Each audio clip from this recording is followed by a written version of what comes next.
Hey guys, and welcome to the Alabama Saltwater Fishing Report presented by Angelo DePaola, the Coastal Connection with eXp Realty. The first podcast to bring you the local inshore, offshore, and onshore fishing report, whether it's good, bad, or ugly. Welcome back to the Alabama Saltwater Fishing Report. I am your host of this rig, Butch Thierry.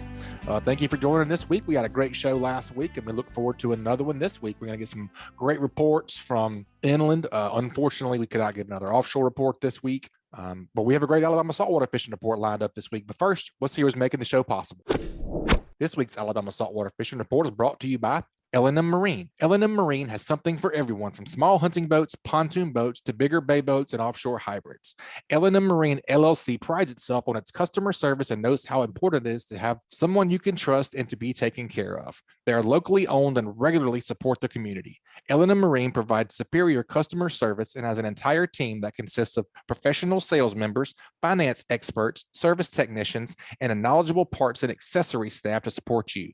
Go visit their friendly, reliable, and experienced staff, now located only 6 miles north of I-10 at 34600 Highway 59 in Stapleton, Alabama, or give them a call at 251-937-1380. And also brought to you by Ricodoni Family Dentistry. You're going to need a good dentist, so you may as well make an appointment with fellow angler Josh Ricodoni. He provides services for all ages and accepts most dental insurances. Do not let an achy tooth ruin a day on the water. Call today to book an appointment at 251-342-6672. All right, guys and gals, let's head on down and get our first report of the day. We're going to see what Captain Scott Kennedy's up to. Whistling Waters, kayak fishing, and outdoors. Welcome back to the show, Scott. How you been doing, buddy? Been doing great. Been doing real good. You know, hunting season's winding up now, so it's been switching my focuses back to fishing, and it's you know how it is, fishing 7 days a week now. Yep, that's awesome, man. Yeah, I guess what it ends in Alabama tomorrow. We're recording this on Wednesday. Deer hunting's out. I know you duck hunt a lot, but I didn't get the big buck I wanted this year, but that's all right. I still shot a nice one, and my dad always kills my big bucks anyway, so it just seems to work that way. I tell you, I'm kind of singing the same blues. My deer hunting was very, very limited this year. I didn't get any kind of deer action this year, but that's all right. Still had plenty of fishing action and got to do a little duck hunting from the kayak, so it all evens out. It absolutely does, man. Well, what you been up to? Yeah, so you know, it's kind of, I go through this problem every year. You know, hunting season's out, like I said, and in my mind, you know, we go from hunting season, there should be no in between. It should be just straight from cold hunting season to warm shirtless spring weather. fishing. Right. And, Yeah. It doesn't work like so that, especially around here. We're going to go back to winter and back to summer about 5 times before April, so you can believe that. Yeah, and I tell you, this time of year, I'm always very, very confused, not real sure what to do. But with that being said, you know, I was kind of in that mindset. You know, I need to do some spring style fishing, need to do some warmer style stuff. And you know, prior to, I guess, you know, the beginning of this week, we had some warm-ish days, I guess you could say, and some nice clear sunny days. So kind of just had my mind turning, wanted me to go, you know, hit some of the flats down here at the south end of the county, and decided to get out one day. I told myself before I launched, I was like, if I see any fish, I'm going to be happy. I was like, I don't care if I catch anything. Like, as long as I see one, I'll be happy. And got out on the flat, and it was, you know, still water levels were pretty low. You know, we still had some of that north wind and stuff around. Water was still pretty chilly. But, you know, like I said, air temperatures were mid-60s, nice sunny kind of day. And got out there, and the first part of the flat was a little bit dead, but I ended up getting, you know, kind of near the edges of this grass flat, and kind of where it starts to deepen up right on the down current side of it. And man, I started seeing redfish everywhere. It was like I saw 1, and then I saw 5, and then I saw 8, and it just kept growing, and it was schools of them everywhere. And you know, I can't say that's every day it's going to be like that, but I've been out there a few times since then, following the same pattern, you know, kind of warmer day, nice, sunny, clear day, and kind of get out there in the afternoons after things have heated up, and I've run into the same thing every time. It's just schools of redfish, and you know, they are definitely still a little sluggish, because I'm assuming they're probably up on that flat trying to warm up a little bit. So that they are a little tougher to get bite. You know, for every 10 fish I saw, I might have gotten 1 bite, but they were, you know, there were still plenty of them that were wanting to eat. So I mean, I spent a lot of time doing that, just getting out sight casting, and anybody that's sight casted can, I'm sure they will agree. I mean, that is about as good as it gets when it comes to fishing.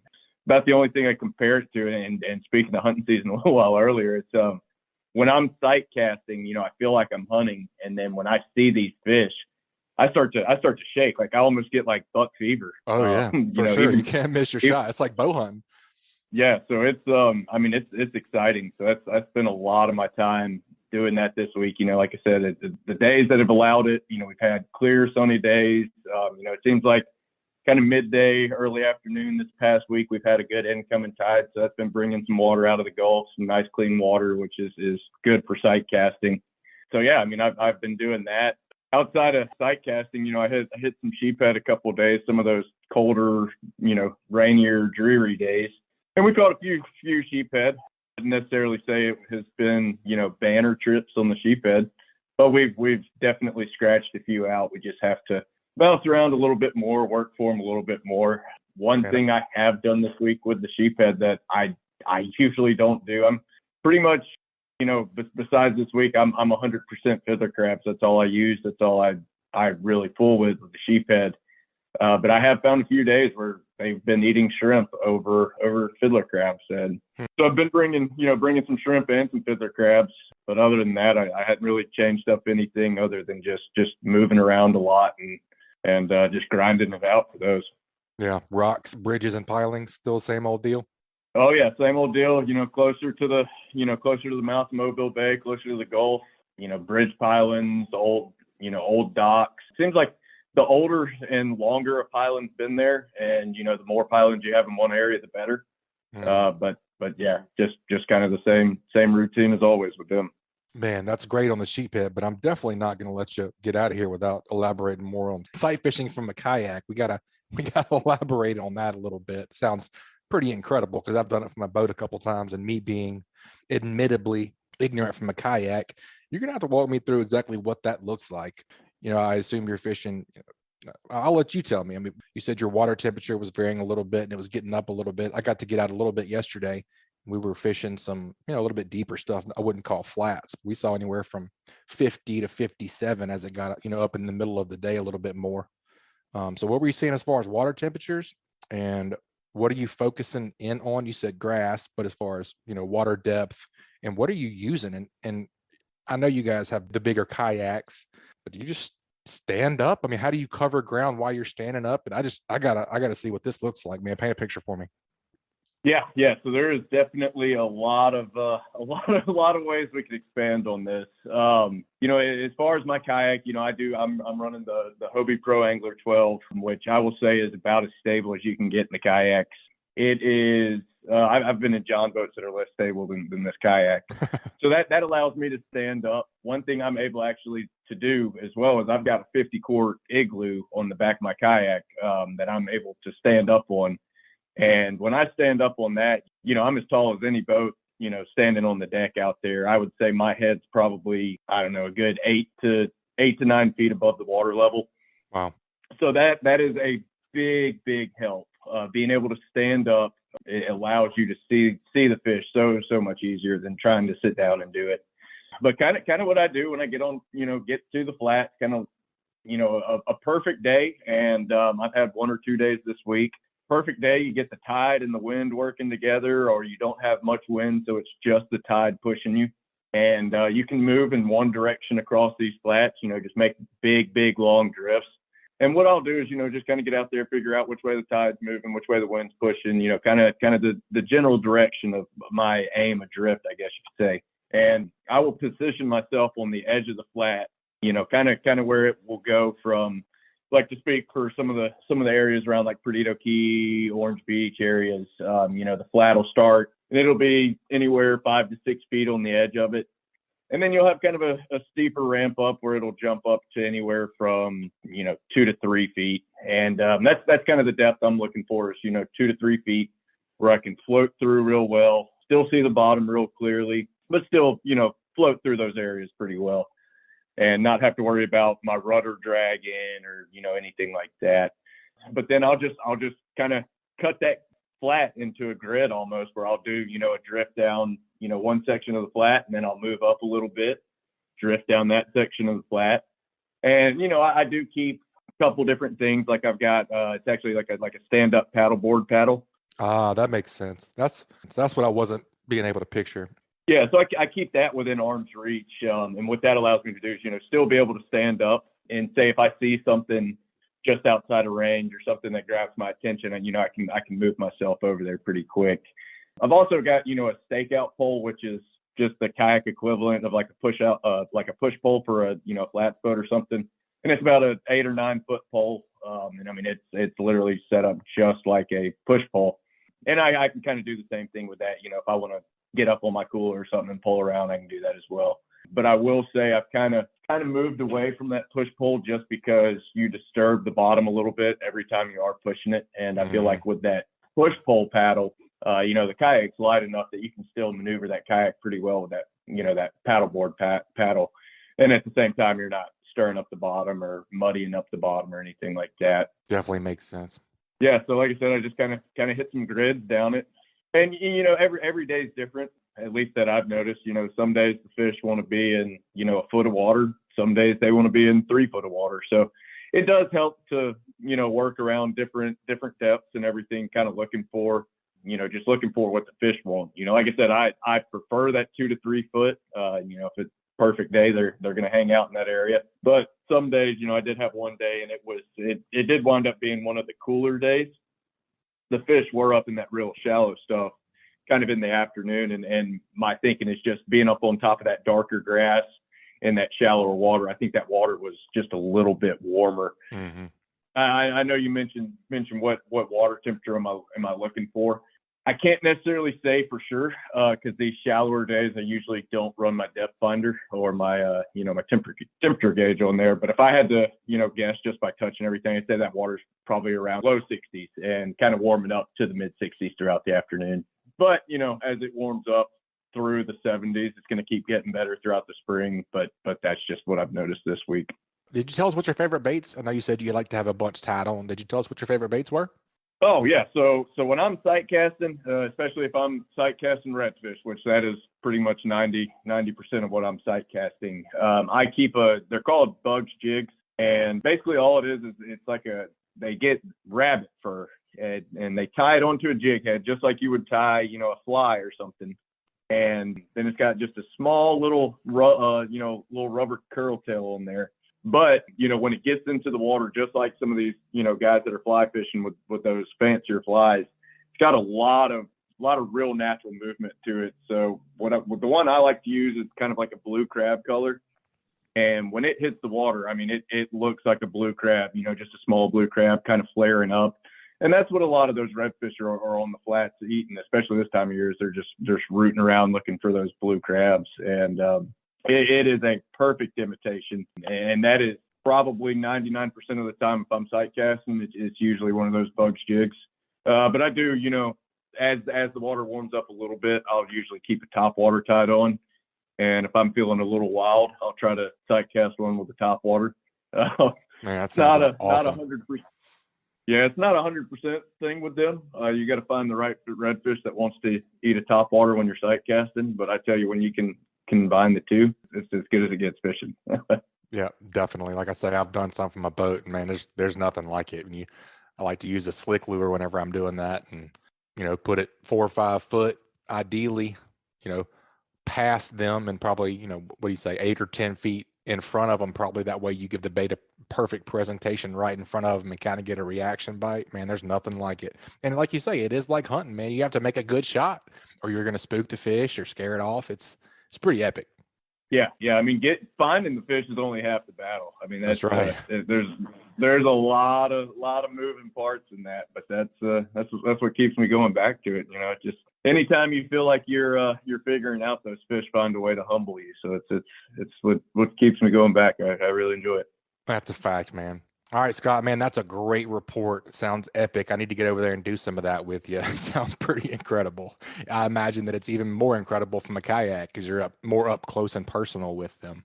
It's very nice outside today. I think it's about 60. It's beautiful. Sunshine. I got my window open in the studio here, soaking up the birds chirping, and it feels incredible. So I would assume that most people are starting to think a little bit about spring and, uncovering their boats if they hadn't fished in a little while, and kayaks the same. Do you have any kind of maintenance? I know you duck hunt a lot. You talk about, I'm sure your stuff gets muddy and you're always in the kayak. Is there any de-winterization that you do for your kayak? Any routine maintenance, getting your stuff ready for spring or summer whenever you're about to be 7 days a week slammed? Oh yeah. There's a lot that goes into that, and it's I kind of, when I said I was 7 days a week fishing earlier, I misled people a little bit. I did take today off to do a little bit of maintenance. That's okay. And yeah, just kind of transitioning from duck season into fishing season, and I take care of my gear, but I wouldn't say I'm I don't baby my kayaks like a lot of people, especially when I'm duck hunting. And I've been, for a few hours, I've been washing mud off from the Delta and everywhere else. So yeah, a couple things, just routine things I do every year on my kayaks. Like I said, I am running the Hobie kayaks. So we do have the Mirage drives on those. And of, the pedal drive kayaks of any brand, that pedal drive system itself is the most sensitive part. You have to, that part you do have to really baby. And kind of one thing I've done today on all my drives, I've just gone through, all the bearings and everything. I've cleaned them up, make sure there's not any mud, any kind of sand particles or anything there that might wear down the plastic or anything. So I kind of clean those all out. Then I just take some, I like to use Corrosion X or some kind of white lithium grease. And I just go through and all the pencil bearings in the drive itself, I give those a little spray just to keep them nice and lubricated. And then all the chains and everything, the metal chains on there, I go through and put a little corrosion block on those just so they don't get rusty or anything. Make sure everything's tightened up, make sure nothing's loose, nothing's going to kind of rattle loose or anything on me. But as far as the kayak itself, like I said, I spent a lot of time with the pressure washer. I got like one of those little Greenworks electric pressure washers. And it is perfect for kayaks because it's not too strong that it's going to eat into the plastic, but it pulls a lot of mud, all the stains and everything. So I get it nice and shiny. Once I go through there, there's some different sprays and stuff you can kind of put on it to kind of preserve the plastic, almost like an armor all for a kayak. I use the KC Magic spray from it is Yak Gear. They have a spray, and that just kind of revitalizes your plastic, I guess, keeps it from drying out too bad on you, keeps the the chances of cracking and everything down. And then along with the pedal drive, one thing the Hobies have is they all have rudder systems in them. So you got all sorts of strings and moving parts with that. So kind of the same thing with the drive, like to go through, clear all the mud, all the debris, everything out of the rudder systems, what drops it down, where it swivels, everything like that. Do the same thing, go through with some Corrosion X or some white lithium grease that up so it's nice and smooth for me. And just get everything, all of that, nice and smooth. And that's that's a large part of it. Other than that, I like to go through, just kind of do a brief look, make sure there's not any new cracks forming.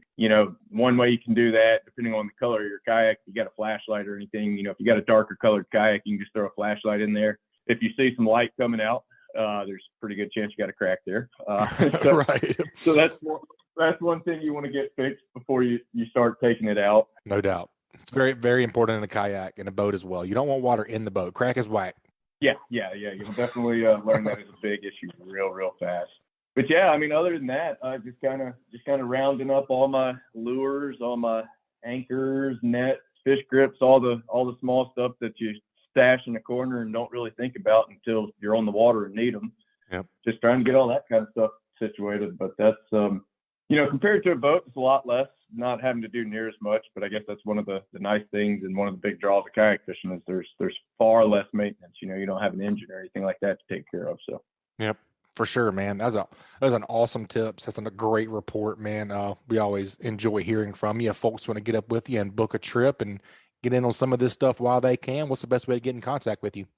Yeah, so the best way to contact me is either text me at 251-408-2604, or you can shoot me an email at kayaking.kennedy@gmail.com, or you can check me out on the Fishing Chaos app on Whistling Waters, and that's got all my dates, rates, and availability, everything like that. Awesome, man. Like I said, we appreciate it as always, and we look forward to hearing from you next time, man. Be safe out there. All right. We'll holler at you next time. All right. That's another awesome report. Let's take a quick break and hear from a few of this week's sponsors. That segment was brought to you by KillerDock. As anglers, we put a lot of time, money, and passion into fishing, but most of us do not have a fish cleaning station that we are proud of. Many of us are suffering from dock dysfunction. A rotten table with rusty metal, this is just no good. But the dock enhancement that we've all been waiting for is finally here. KillerDock uses marine-grade aluminum to make fabulous fish cleaning tables and stunning canopies that will keep us out of the sun. KillerDock combines durability, function, and design to uniquely upgrade your entire dock experience. Visit KillerDock.com to see more. And also brought to you by Fishbites. Since 1999, Car Specialty Baits, Inc. has been busy revolutionizing the fishing industry with their game-changing brand of baits and lures called Fishbites. Check out the full line of scented saltwater and freshwater baits at fishbites.com. All right, for our second report today, we're going to head on down and talk to my partner, Joe Baya, at the Northwest Florida Fishing Report.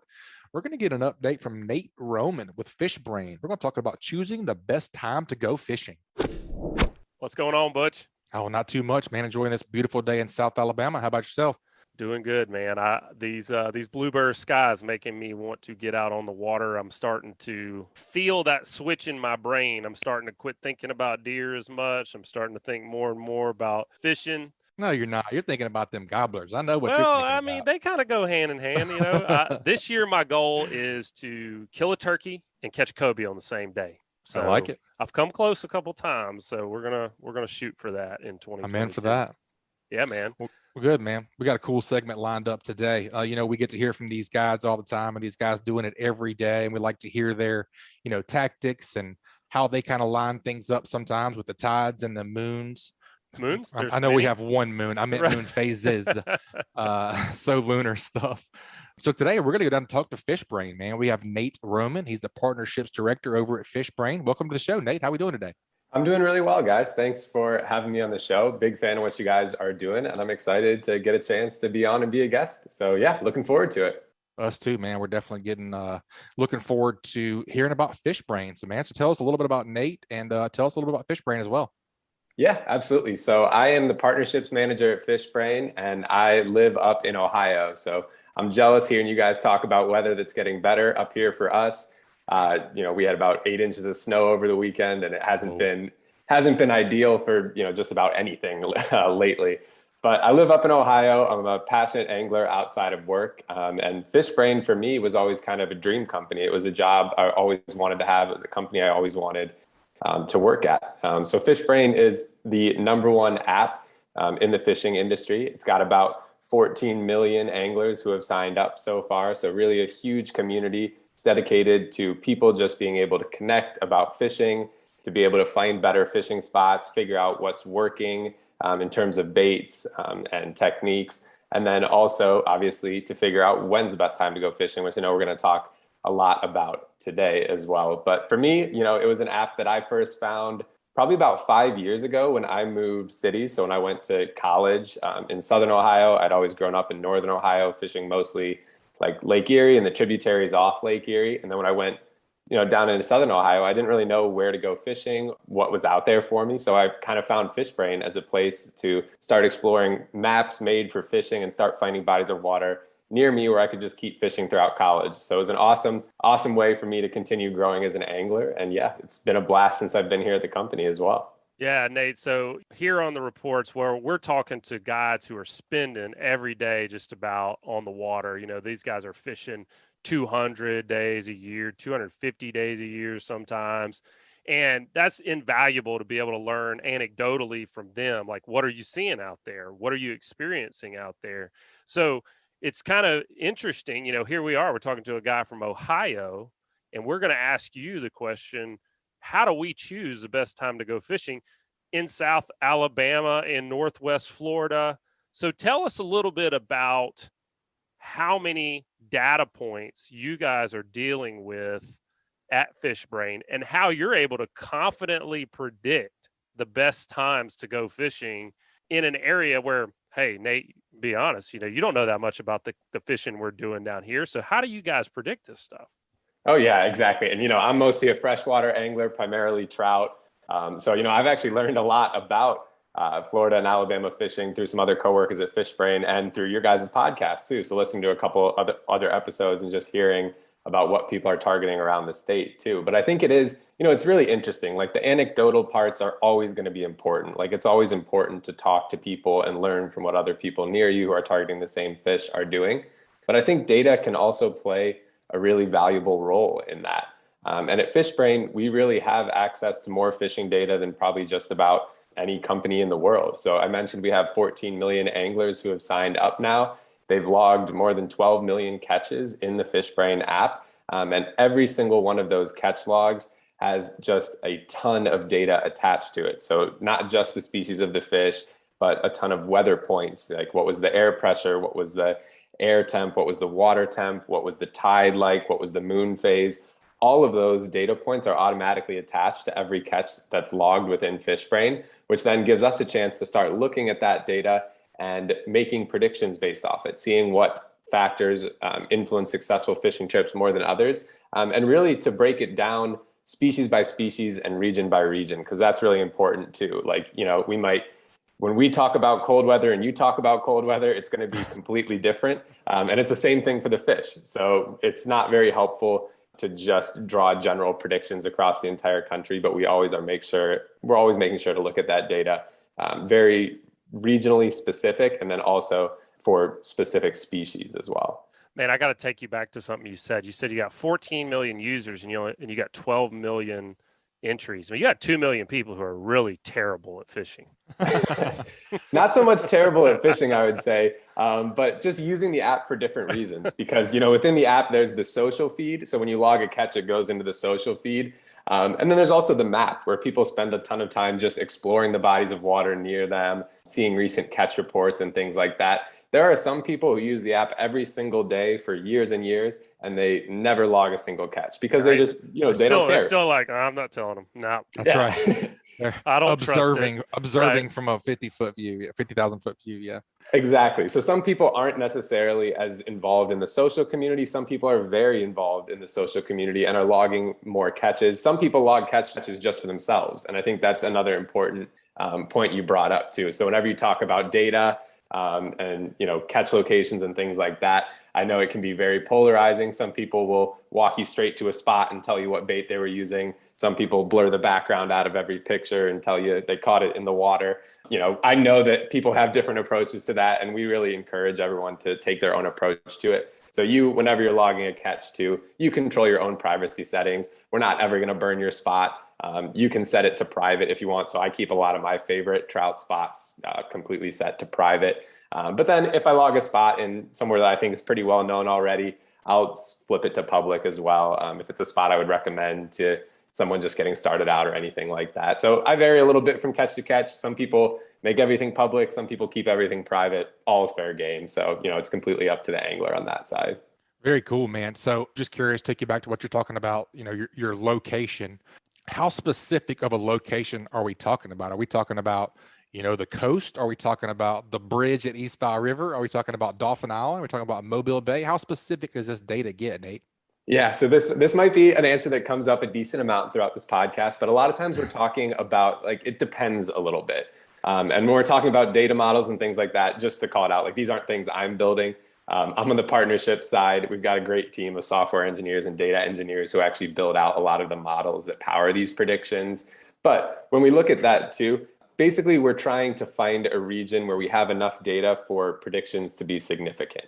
So, in some cases that might be a very small park pond that's heavily fished, and there's hundreds or even thousands of largemouth bass logged in that pond. And then we can draw pretty accurate bite time predictions just for that one little area. If you start looking at species that aren't as commonly caught, or maybe more expansive bodies of water, things like that, sometimes it takes a little bit of a larger area to get the right mix of data points, basically, to have accurate predictions or meaningful predictions on that side. But it's not something, obviously with that many catches, there's never going to be data from me up here in Ohio affecting your data down there in Alabama, because the predictions are going to be completely different. Times of years, seasons, what we consider cold water, warm water, all of that is completely different. So obviously we kind of split that out based on what helps us make a meaningful prediction for you. Sure. That's good to hear because, we've learned this from different articles we've produced over the years, especially, and I like to go back to use the example with crappie. A lot of people want to know, when do crappie spawn on the freshwater side? That answer is it depends on the body of water, and that can vary just based on the average depth in that body of water, because guess what? If it's deeper in one body of water, the water is going to warm more slowly than a shallower body of water. So what does that mean? That water temp is going to get warmer faster, and that's going to cause those crappie to spawn earlier than it would be in that deeper reservoir. So it is very different location to location. What about factors, though? You mentioned a little bit in the beginning that you're looking at these different things like the time of the day, the weather, the tides, so lunar influence. When you're thinking about your algorithm, what factors go into it, and what do you guys feel play the largest role? Are there any that are heavier than others? In timing? So, like, is it like if I had to choose one thing, and I don't know how your algorithm works, and you probably wouldn't tell me if I wanted to know exactly how it you worked, wouldn't know what it meant anyways. But I'm just thinking, if you said there was, all right, time of the day has an influence, the barometric pressure has an influence, and so lunar has an influence, and each of them are 20% of the equation or something along those lines. Is there something that weighs in more on the actual time to choose?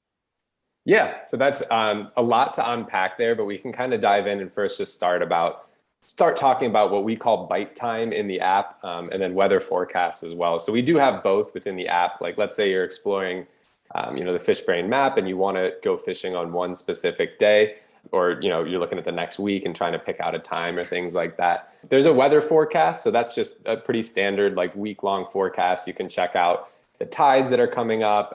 You can check out, highs and lows for different days coming up, things like that. There's also the bite time prediction. So bite time is what you're talking about when you're talking about that real, like, data processing and that algorithm model on that side.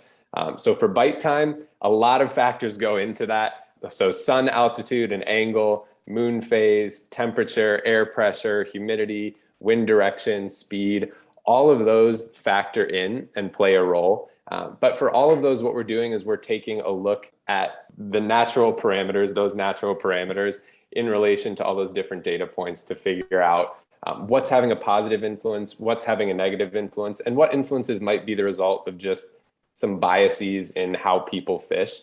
So we know, just because the most catches are usually logged at Saturday around noon, that doesn't mean that Saturdays are a better time to go fishing. That just means more people are free to go fishing in the middle of days on Saturdays. So it's first looking at what has a positive influences towards catches being logged, and then starting to take a look at, how do we account for some different biases in the way people are fishing and logging their catches and things like that.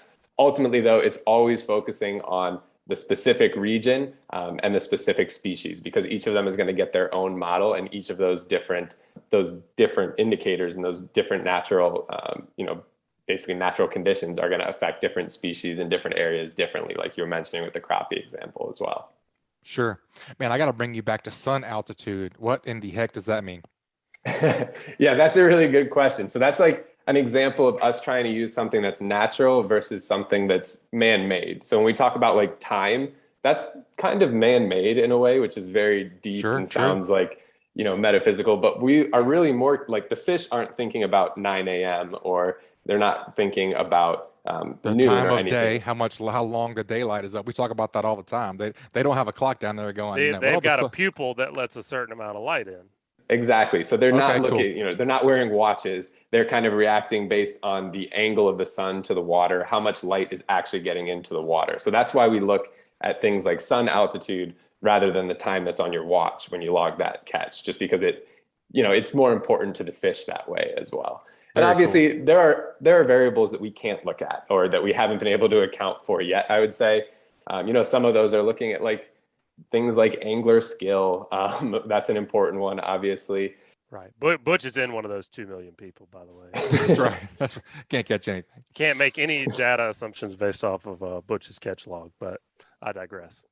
Right. Or like, Whatever. Some conditions might be more challenging, but if you know how you want to approach it, they might not necessarily be bad for you. Like if you just know, okay, I don't know, there's a cold front, water temps down a little bit. The fish might be down deeper and harder to catch, but if you know exactly how to approach it and you have a good idea of what you want to do in those conditions, you can generally do pretty well on that side still. And we do also, I always encourage people to, obviously there's bite time. You also have within Fishbrain, as you start logging more and more catches, you'll build up a personal logbook. So that logbook lets you unlock data insights into your fishing specifically. So you can start seeing when I'm really successful for a certain species and what, not just what we predict based on all this massive amounts of data, but based on your fishing logbook and your personal journal, basically, of all the catches you log, what conditions are really successful for me as an angler. And I've learned a ton of really interesting things I didn't know about myself and my own fishing by looking at my own logbook that way too. Very cool. It is cool how y'all are breaking down this data and, learning from not only when people are catching fish, but, then being able to measure that against the things that maybe they didn't even think about. They just thought it was 9 a.m., but in reality, the sun's altitude was, along those lines. So the question I've got for you really brings us back to the whole point of this is a lot of people that listen to our show are not in a position where they can go fishing whenever they want. Whenever it's a perfect lunar time, right?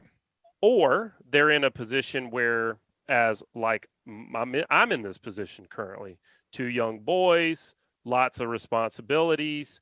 My spouse is perfectly fine with me going fishing for a little while. So right. I can you get a window to go, you got to go regardless. Yeah, and I can, or I can pick a window to go. She's not going to let me go every single day. You'll hear our guys say a lot like, hey, you just got to go. Just get out there. And the thing is, not everybody can just get out there. I may have a 4-hour window that I can go fish this week.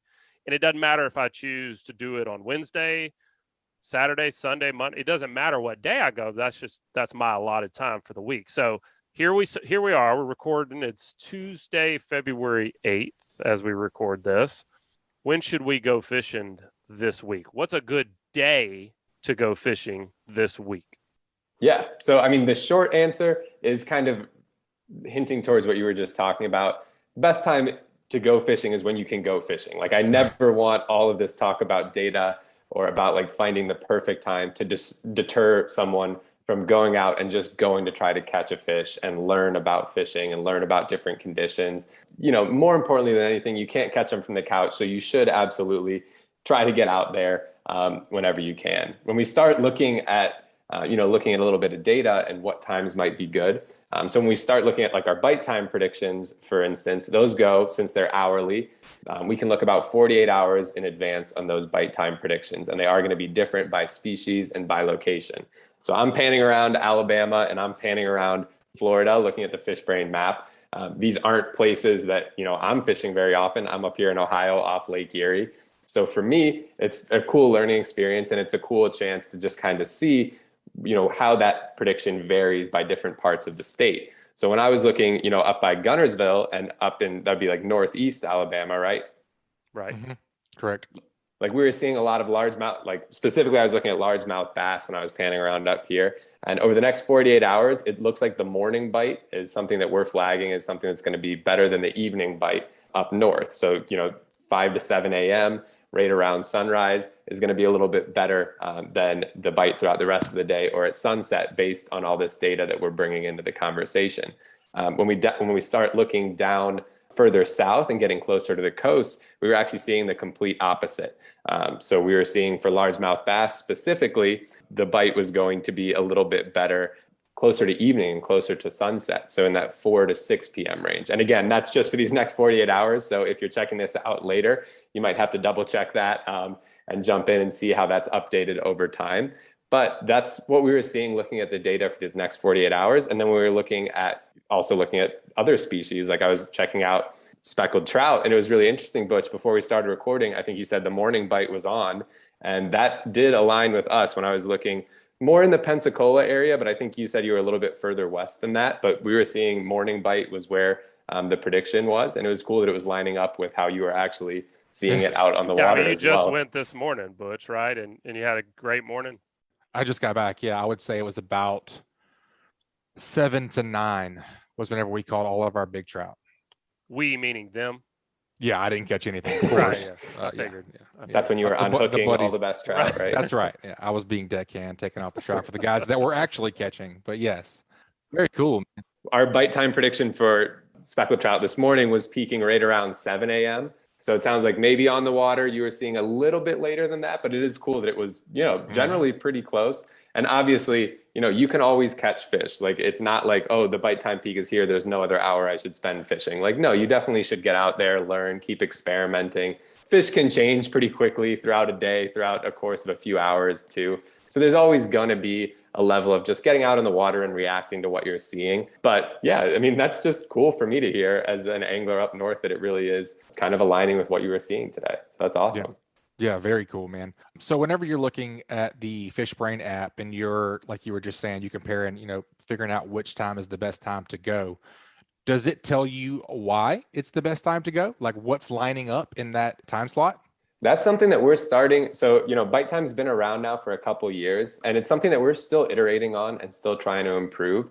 Right now, you're able to kind of skim through the charts and see how the prediction changes hour by hour, but it doesn't tell you exactly why the peak lines up at a certain time, at least right within the app interface yet. That's something that we are starting to talk about, as far as like, how can we expose some of that data a little bit more, so that an angler not just realizes like, oh, they might be more active because of this specific condition or that one, but actually like sees that information. So it's not like you just see the prediction and then you have to go out and figure out what the condition was, or start panning through the weather forecast and each data points or anything like that. It's something that nothing like this really has ever been done in the fishing industry, I would say. So it is something that we are still working on and constantly evolving, and always appreciate getting feedback from anglers on that side too, for us to make it better. So Nate, based on all this data that you have compiled from lots of different locations, have there been any trends that have popped up that ring universal? Like, are mornings better than afternoons? Is spring better than summer? Is a full moon better than a new moon? I mean, is there anything that you guys have been able to determine to say, look, based on the analysis here, we can tell you that this time, whatever those factors that might create that time, is truly a better time to fish than another time? Yeah. So, I mean, not to go back to this answer, but it largely does depend on species by region, to see exactly which factors are going to be the most influential. As we start like combing through, some things that definitely jump to the top of the list for most species are going to be the angle of the sun to the water, which has a huge impact on the amount of light that's getting into the water. So I think it is pretty common knowledge across the fishing industry that like early mornings and late afternoons right before sunset tends to be good times to fish. And that is confirmed through the data, that we do see better fishing when the sun is at a lower angle to the water like that, based on all the data that's being logged in Fishbrain too. As we start looking down the list, it does vary a lot by species too, but moon phase does play a large role, and in some species even more than others. So crappie that you brought up was one where moon phase, and especially a full moon, is very, very predictive towards success. Like, it's something that's important, and this is something that when I started learning about this, I didn't pay a ton of attention to solinar charts and things like that. When I was going fishing, I had my data points that I pay attention to, and it was more around like river flow and current and river depth and things like that. So usually for me, it's like, is the beer cold yet? Right. Yeah. That's Exactly. the best time to go. Right. Now's the time. Right. So for it. me, I didn't pay a ton of attention to moon phase, but then I started actually working at Fishbrain and seeing that this was a predictor for a lot of species, crappie being one. Northern pike up here was also super predictive for northern pike. And then when I started looking at my own logbook, I started seeing that, wow, I actually, even without paying any attention to moon phase, am way more successful fishing for trout up here during full moon or nearly full moon phases than I am during new moon phases. So I was kind of shocked to see that data. And that does hold pretty well true across most species in the US on that side too. There are some down the line too, there are some things that are less predictive, but still influential. So all of those factors do factor into the algorithm for sure. But things like air pressure and humidity maybe didn't weigh in as heavily as sun altitude or moon phase on that side. And then there are some too, like wind direction and wind speed. Some of those I think also having they obviously can impact the fish and the way bait's being moved around and the way water's moving too, but also can have a big impact on the angler. So maybe people start struggling in higher wind speeds to catch fish more than fish do to find bait. So I think that can also be one quirk on the algorithm side of things when you're looking at data. But overall, it's very interesting to see how all those different factors weigh into fish activity and generally when the best time to go fishing is. Yeah, well, I mean, like you said, correlation does not equal causation. Mm-hmm. Guidelines are good. Yeah, when you start to see just a ton of data Trend. points around something, it's worth investigating. It reminds me, you learn about stats, and one of the ways they came up with fat being bad for people back in the 70s was this big research study where they determined, that people that ate red meat, they were having more heart attacks. And so they're like, oh, they eat red meat, they're eating a lot of fat. And so they kind of looked into this and they found all these correlational data points that pointed to fat causing heart attacks. But in reality, what was being recommended at the time was not to eat a bunch of meat, not to eat a bunch of red meat, fatty meat. And so the people that were eating red meat were also smoking cigarettes and drinking a bunch of alcohol and having really stressful lives. And so it's cool to hear you say that y'all don't just blindly throw these data points into this algorithm and like wind direction, like you said, because that could cause, I've seen it where windy days are better for certain types of fishing,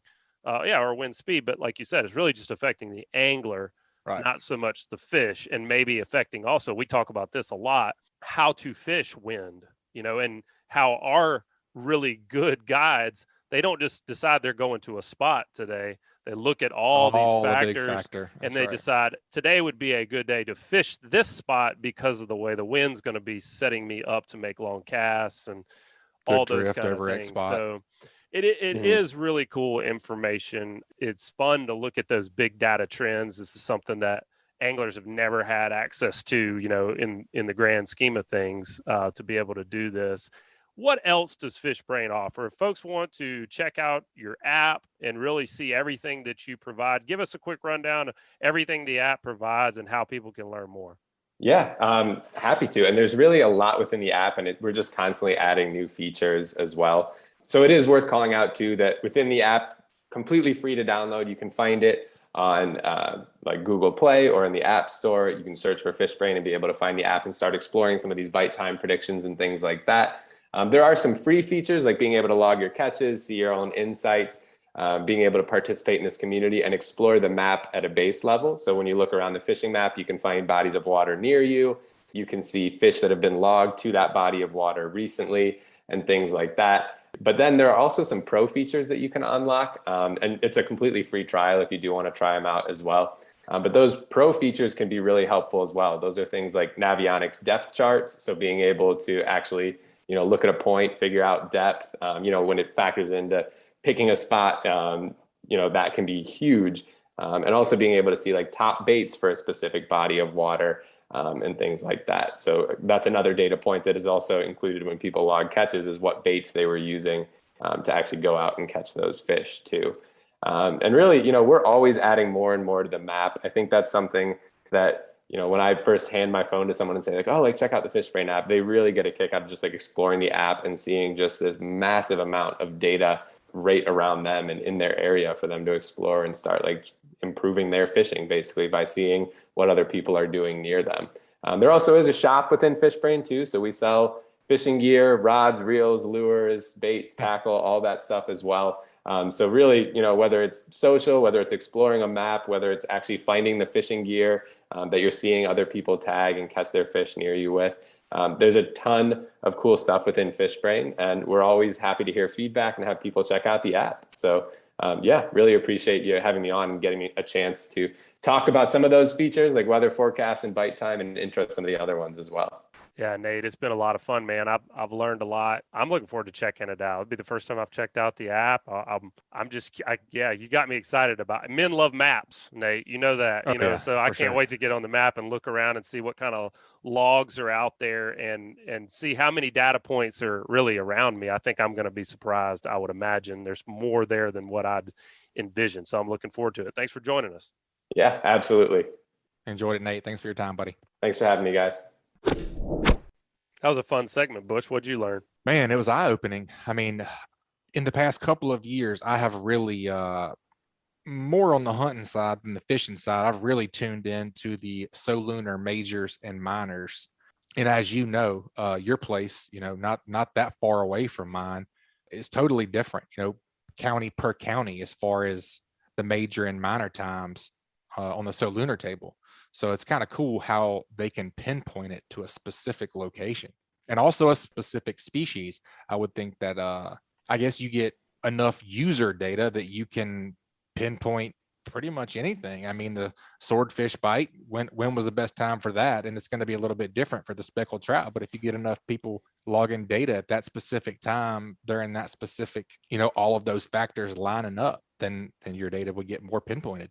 You're exactly right, Butch. It makes me think about, gosh, this must have been one of the first shows you and I ever did. We were talking to Patric Garmeson, and the question came up about Solunar tables. I know exactly what you're going to say. And feeding times and all that. And, his use of those charts was he definitely saw a correlation between the bite picking up and those feeding times. And so his thought process was, well, I'm fishing every day. So it's not like I can just say, all right, I'm going to go fish this particular time. But he made sure he wasn't running during that time. He was like, keep your stuff in the water at that particular time. If the bite's supposed to be happening at 7, if I'm thinking about switching spots, I need to do that not at that 7. I need to do it before that happens, and I need to be in a new location, or I need to be where I want to be with baits in the strike zone at that time.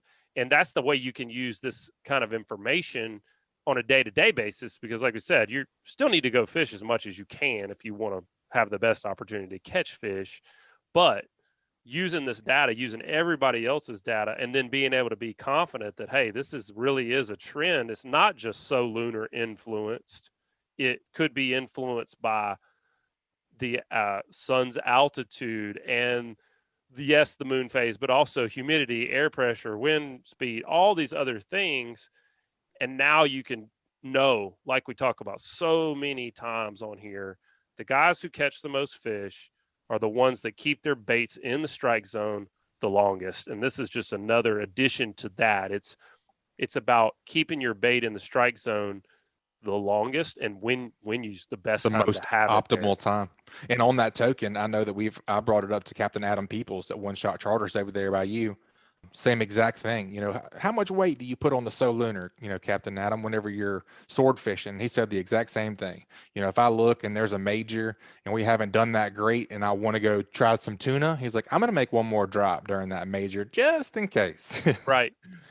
Yeah. And same thing, you can ask him, you can go back and listen to those shows and say, hey, I've got the whole month to fish. I can pick any day. When would you pick? And he's like, here's the 6 days I'd pick out of this month based on the moon phase, right? Yep. But the way that swordfish are influenced, like you said in the beginning, it's gonna be different than the way speckled trout are influenced. There's just different species, different swim bladders, different depths, different water temps, different forage.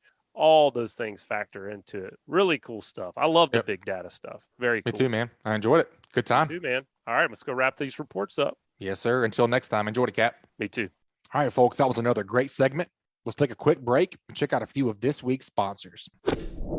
That segment was brought to you by Photonis Defense. Photonis Defense is proud to offer the PD Pro line of night vision systems. The PD Pro series is the world's smallest and lightest night vision goggles built around the Photonis 16mm filmless 4G image intensifier tubes and their hybrid filmless 18mm image intensifier tubes. The ultra-light, ultra-compact night vision systems deliver cleanest image, best resolution, smallest, most transparent halo, and best overall performance and function of any night vision system available. The PD Pro line consists of the PD Pro M 16mm monocular, the PD Pro B 16mm binocular, and the PD Pro Q panoramic night vision system. Photonis Defense, masters of darkness. And also brought to you by the Hunting Exchange. In this day and age, we all know it's a struggle to sell hunting equipment on a large social media platform, and that's where the Hunting Exchange steps in. Hunting Exchange is an app for iOS and Android that gives you a one-stop shop to buy and sell your hunting gear. Whether you're looking to sell your bow, broadheads, technical apparel, stands, saddles, or anything in between, this secure platform allows you to buy and sell gear with confidence. As a buyer, each dollar you spend is insured by PayPal, and as a seller, there are no hidden charges like other platforms, and listing items is also free. Gone are the days of having listings removed from Facebook and worrying about being banned and removed from groups for wanting to sell something as simple as your bow or knives. So head on over to the App Store or Google Play and experience a new hassle-free way to buy and sell hunting gear by downloading the Hunting Exchange app today. All right, folks, let's head on down and get our inshore report from the Mobile Bay area. Let's see what Captain Patric Garmeson's up to with ugly fishing. What you say, Positive Pat? What up, Butchy boy? Man, it's a beautiful day, isn't it? Dude, it's very, very impressive. It's still chilly on the water though. I'm one that typically overdresses every time I get out on the water just because I've froze my tail off numerous times.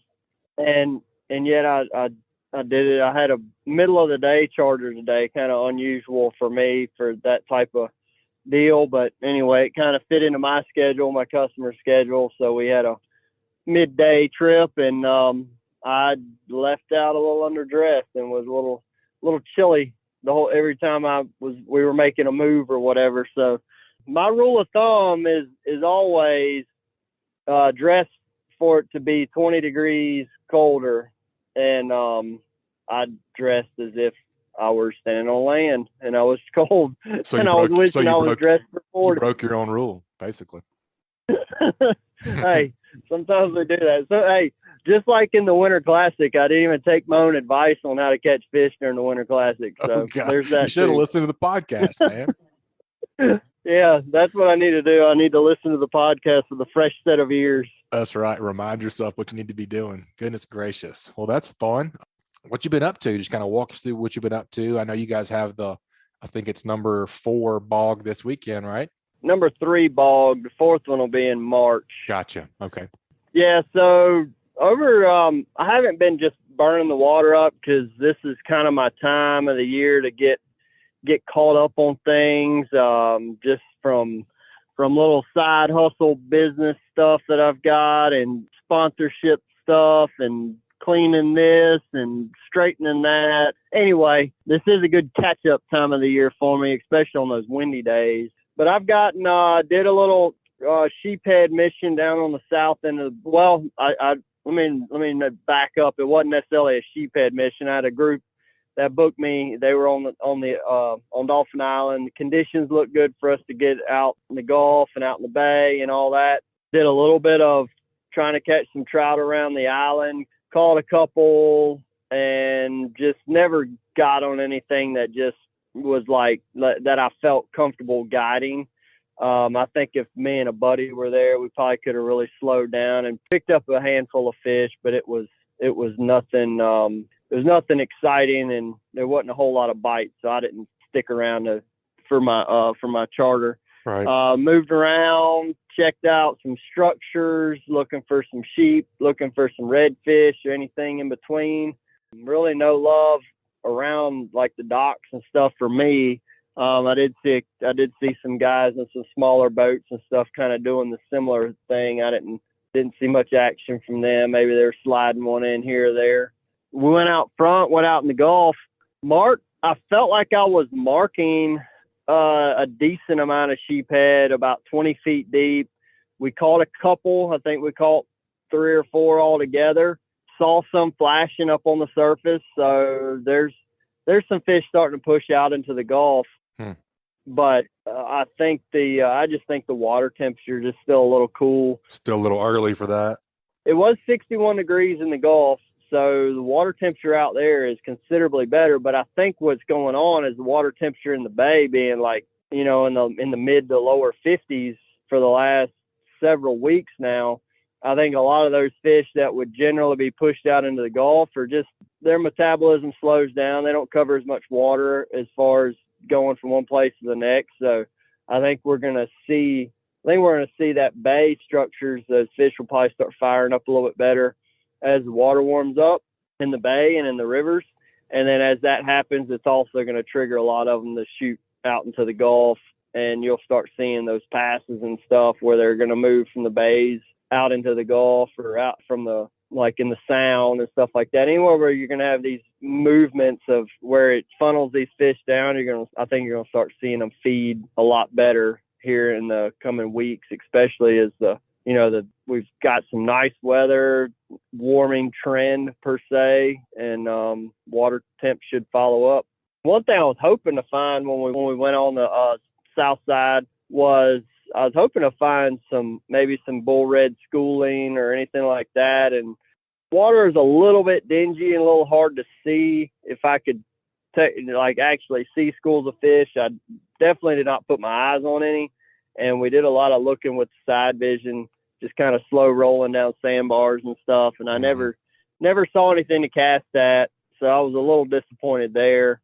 And then, let's see, then a little bit of trout fishing in some tidal rivers. Man, I'm such a slick lure nerd now that it's like I'll try little lures or different lures from time to time, but at the end of the day, I'm still getting most of my bites and most of my fish on a slick, kind of regardless of what I'm seeing water temperature wise. And if I've found fish in 4 feet of water in 4 feet deep in 51-degree water.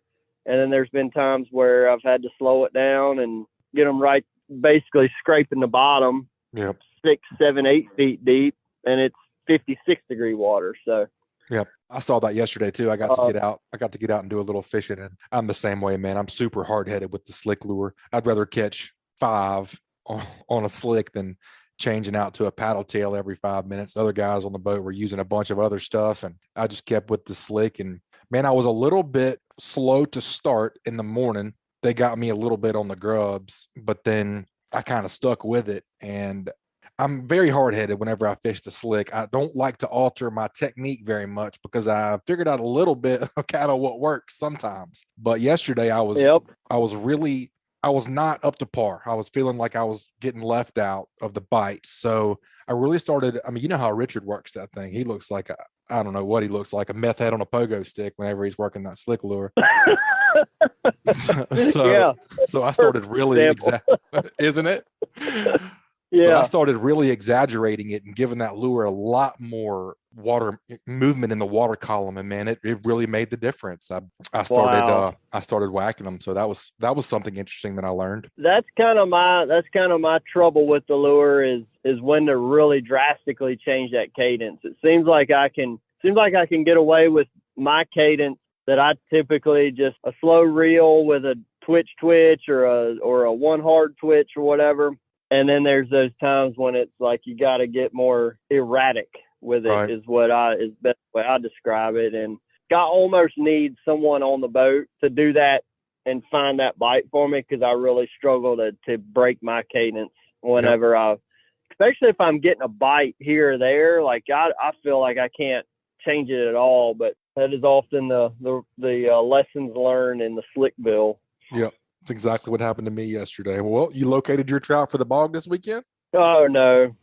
I'm gonna put some time in tomorrow, being Thursday, and then I've got a guide trip on Friday. So between Thursday and Friday, we'll see what we can dial in on. But we'll see. I don't have to. Me and Coop missed the January one. We fished the December one, did not do very well. I think we were like 10th or 11th place or something like that. And it looks like we're probably gonna have to miss the March bog now, because his baseball open weekend is that day. So dang, this may be he and I's last bog for the year. So we've got to try to just shoot for the win. Yeah.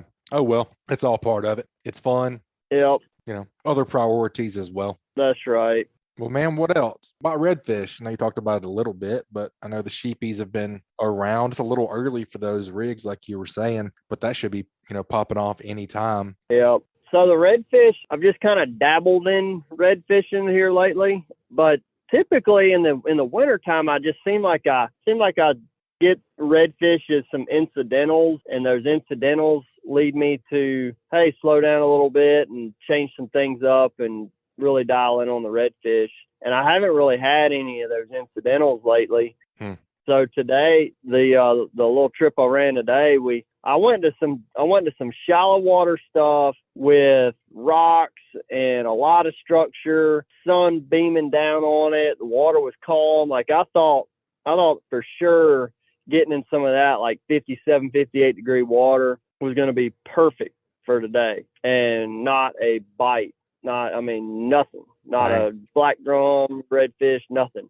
Moved around, ended up fishing in the rivers over here off of Weeks Bay, and just slowed way down, putting some shrimp on the bottom, and finally got a fish to bite. And it was a redfish. Had a real nice, the kid caught a 29-inch redfish and followed up with a few more redfish off the same dock. But we fished, I don't know, probably drop baits, popping corks, and shrimp on the bottom at probably 8-10 spots or so, and only had one specific spot that had any fish on it. So dang, redfish. A little sad.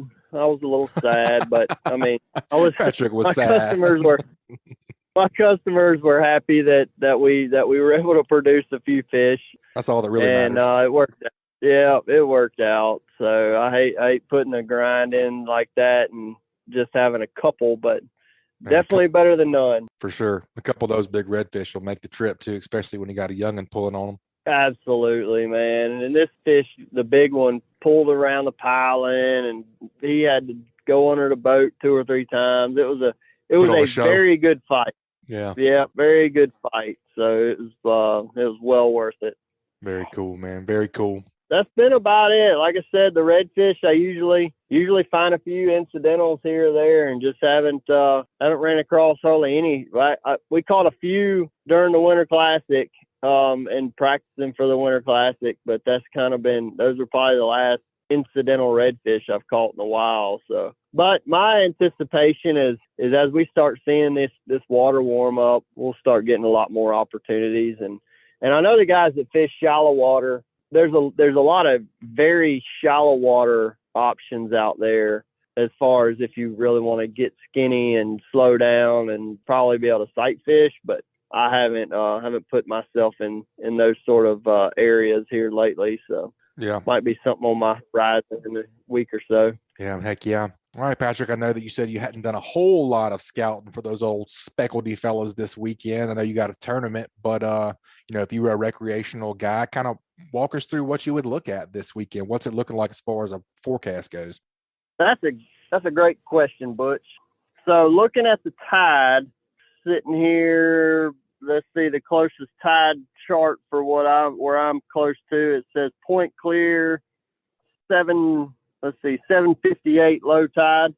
So looking at that, it tells me that it's gonna really behoove me to be on the water at daylight, if not a little bit before, so I can catch a little bit of that falling tide through the tide bottoming out and it's starting to swing back in.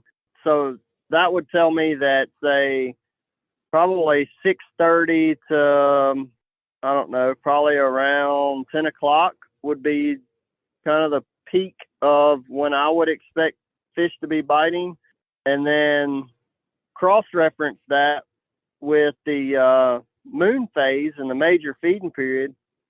I'm looking at it, major feed period is 7:25 to 10:25. So you definitely, by just looking at the best information given, that's probably when the best bite and very likely the bigger fish are going to bite during on Saturday morning. So I would not be sleeping in, waiting till the old 0900 to be launching the boat. I don't think you want to slap the snooze till 7:30 and be launching at 9:30. So you might be missing the whole thing. That's right. That's what it So sounds it like. all could, the whole tournament could all go down, be whoever's dialed in on the right bite, but by 10 o'clock. And then after that, it could be a struggle fest the rest of the morning.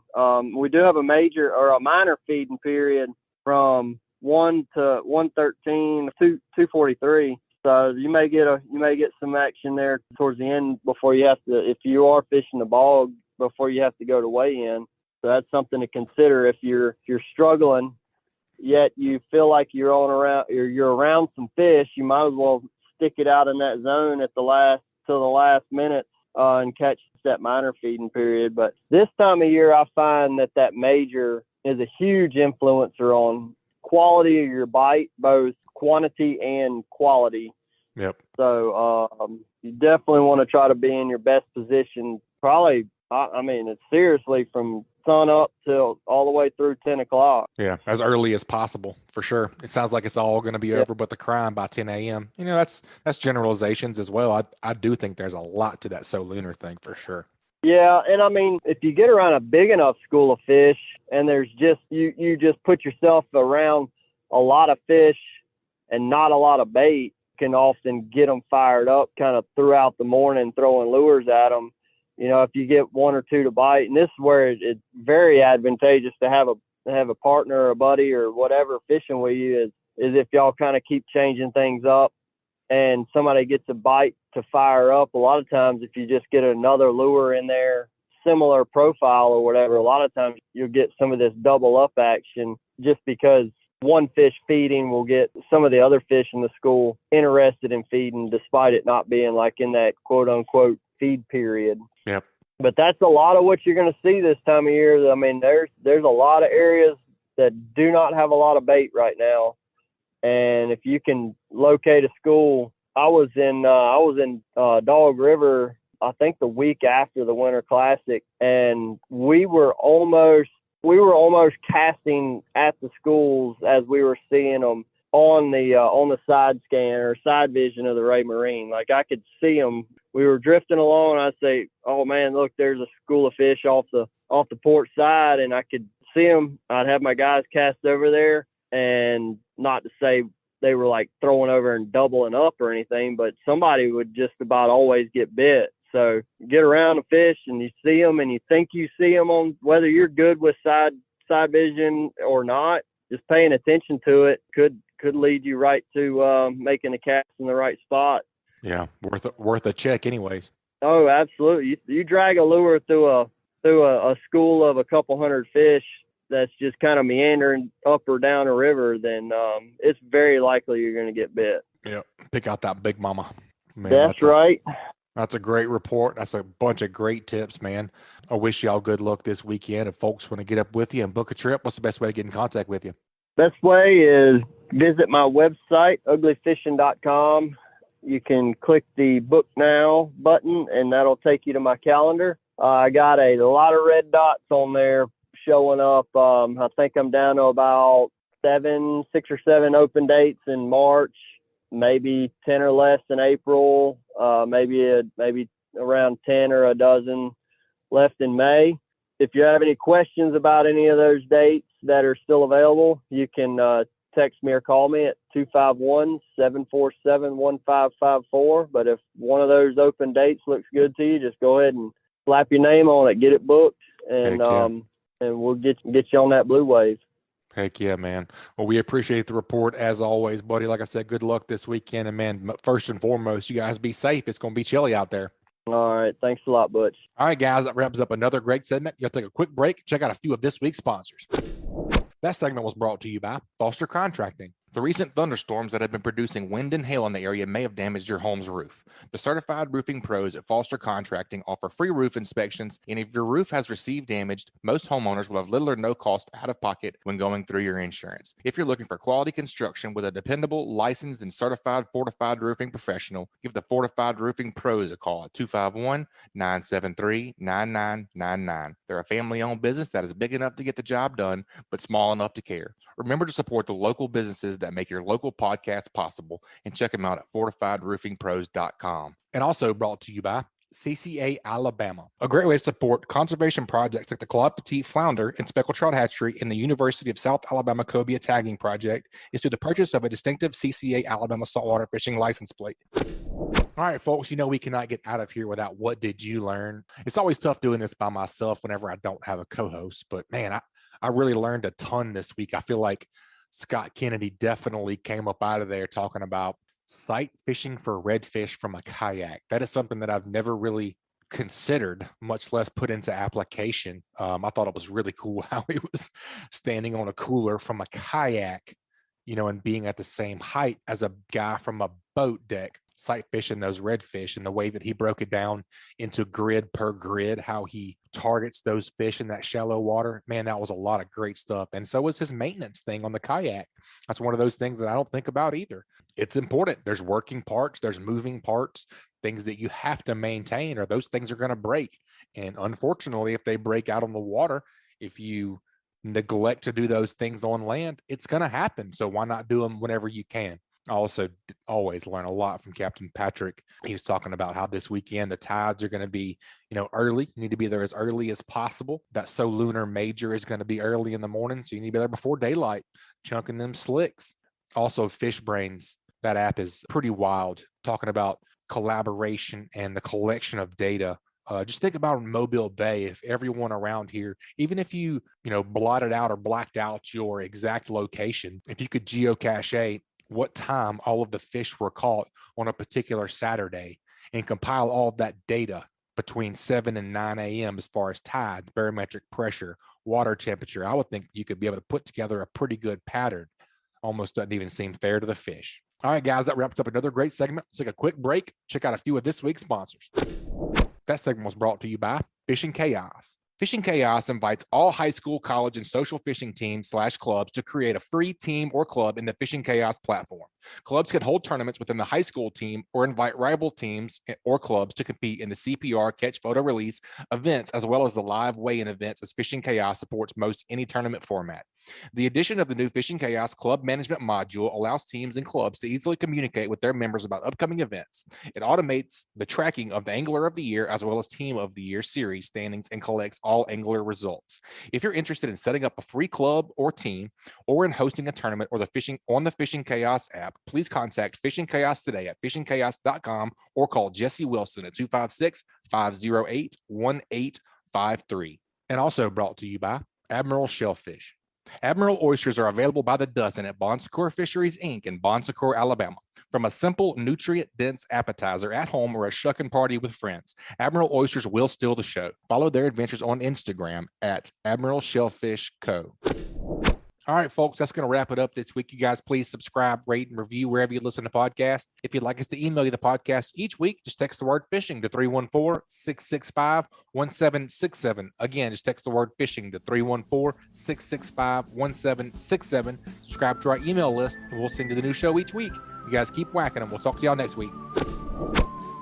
This week's Alabama Saltwater Fishing Report has been brought to you by Bucks Island. They have new pontoon boats, bass boats, bow riders, and aluminum boats for sale. They provide boat service on all kinds of boats, even if they weren't purchased from Bucks. Visit them at 4500 Highway 77 in Southside, Alabama, or give them a call at 256-442-2588. And also brought to you by Dixie Supply and Baker Metalworks are proud to be your metal roofing headquarters for over 40 years. Save time and money by buying from the most reliable manufacturer on the Gulf Coast. Buy it today, pick it up today. With the addition of their new store in Cantonment, Florida, they now have 8 locations to serve you. Dixie Supply and Baker Metalworks, your metal roofing headquarters. Also brought to you by Advanced Transmission in Spanish Fort. Give the professionals a call who have been trusted on the Gulf Coast for over 25 years at 251-626-6061 or check them out online at www.advanced-transmission.com. This week's Alabama Saltwater Fishing Report brought to you by me, Angelo DePaola, The Coastal Connection. Find us online at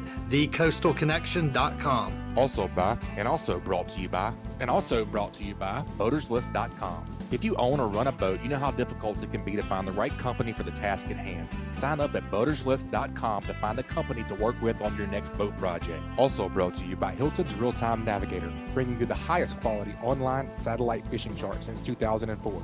Your source for sea temps, altimetry, currents, and watercolor at HiltonsOffshore.com. And also brought to you by Bahio Sunglasses. See more, catch more. Experience the clearest lenses on the planet with Bahio Sunglasses. Try on a pair at your local retailer or check out BahioSunglasses.com to see for yourself. And also, MB Ranch King hunting blinds and feeders are built to last right here in the USA. They offer high-quality, easy-to-use corn and protein feeders that can be filled with both feet on the ground. Call Kevin today for more info or a quote at 205-807-2937. MB Ranch King, built in the pursuit of perfection.